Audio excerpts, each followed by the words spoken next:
Mga kamotovlogger, habang may araw, panahon, puntahan na ninyo ang mga gusto ninyong puntahan.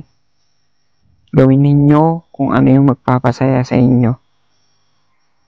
Para sa huli, hindi mo pagsisihan kung bakit di mo nagawa o bakit di mo pinuntahan. Kaya mga kamotovlogger, habang may oras ka at panahon, gawin mo kung ano at kung ano magpapasaya sa'yo. Let's go mga kamotovlogger. You know?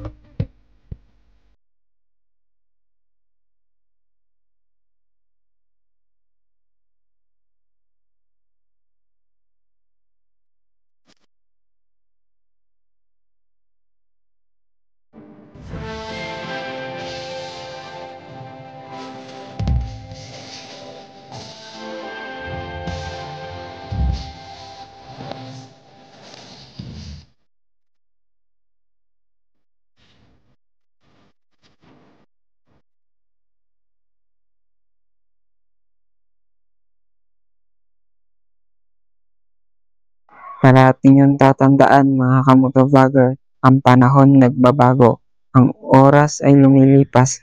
Kaya kung may panahon ka para libangin ang sarili mo at gawin ang mga gusto mo at sulitin ang mga oras na nagiging masaya ka.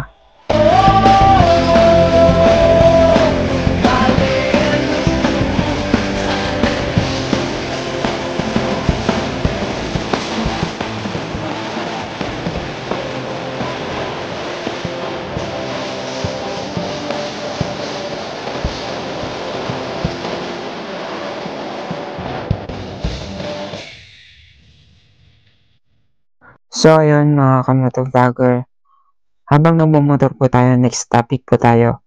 Pag-usapan natin kung bakit ako nagsimulang mag-vlog. Bali, may mga time po kasi na wala akong ginagawa, wala akong makausap sa bahay, kaya lumalabas po ako. Tuwing lumalabas po ako, napapaisip ko bakit di ko i-video yung mga pinupuntahan ko. Kaya yun, doon po ako nagsimulang mag-vlog sa paglabas ko. Bale mga kamotovlogger, hindi naman po siya literal na lagi ko siyang ginagawa.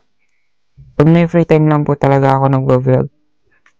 Kaya mga kamotovlogger, kung gusto ninyong may mabalikan kayong mga memories balang araw, i-video mo sa bawat pinupuntahan mo, kung ano yung mga nagpapasaya sa'yo.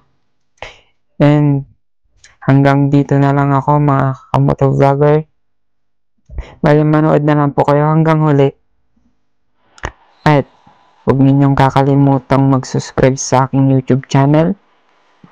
At huwag din magkakalimutan mag-follow sa FB at sa